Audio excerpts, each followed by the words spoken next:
All right, well, it is good to be back doing these videos again. Y'all, we took last week off. Both Mrs. Bryce and I have been really under the weather, and you can hear it in my voice, so I'm sorry that I sound like a frog. Interest rates have not been going in the right direction so far this month, y'all, so let's look at it. I have numbers through yesterday, so this is through the 13th. Mortgage News Daily has a 30-year fixed rate conforming loan at 6.57% today. We were at 6.44% a week ago. We were at 6.31% a month ago, y'all. So we are up over a quarter of a point. In fact, through yesterday, we were sitting at 3-month highs. Now, I do expect rates to be a little bit better today. We're seeing a bit of a bid in the bond market today. Got a little bit oversold yesterday, but it's not super meaningful, y'all. We might see rates in the high 638, 639 range, maybe low 640s with today's improvement. Not enough to make a big difference. Kevin Warsh is now officially the new chairman of the Fed. So the administration has who they believe to be a far more accommodative leader of the Fed, y'all, but the markets do not see it. You look at the CME FedWatch tool, we've talked a lot about Kevin Warsh being a fiscal hawk.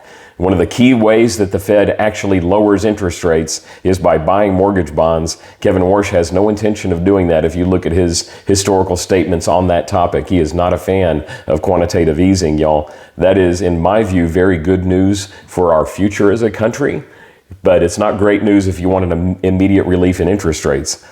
Here's the thing. CME FedWatch tool, looking at Fed futures.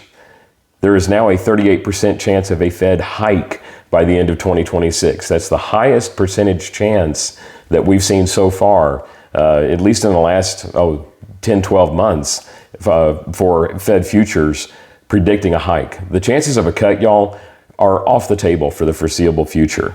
Of course, the reason for that is we are seeing prices overall going up significantly due to the cost of energy, with energy not free flowing out of the Strait of Hormuz the way that it should be.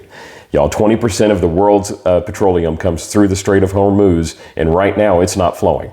That is causing all things to get more expensive. In fact, if you look at yesterday's producer price index, much higher than expected, y'all. Month over month, we were up 1.4% versus 0.5% predicted. The core rate year over year up 5.2% versus 4.3% predicted.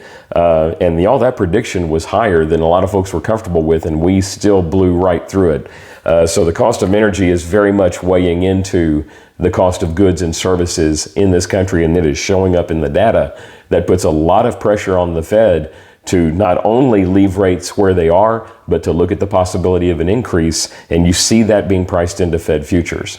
If you're waiting, or if you have clients that are considering waiting, use this information to share with them. Y'all, the notion that we were the place we were sitting a year ago when we were all predicting significantly lower rates by middle of the year or by summer of this year, it's just off the table now. This Iran war has been a game changer with regard to that picture. That equation has radically changed.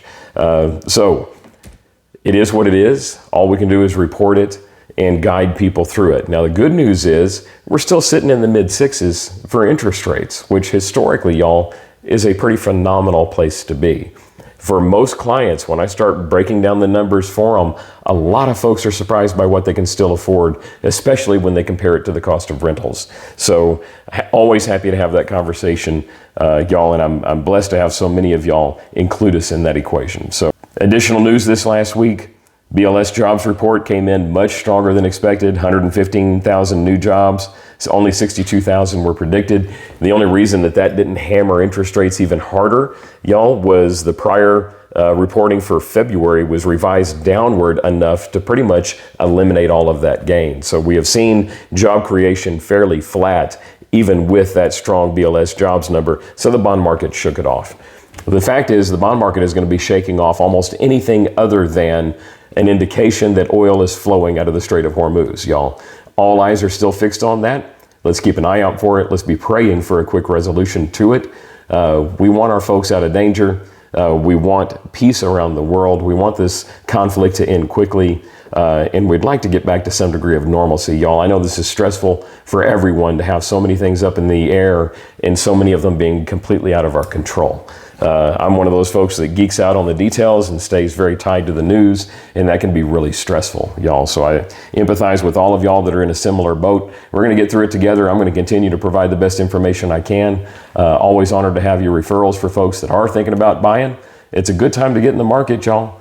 The world's always going to be what the world's going to be. They might as well enjoy it in a new home. Anyway, stay blessed, stay safe. We'll talk to you next week.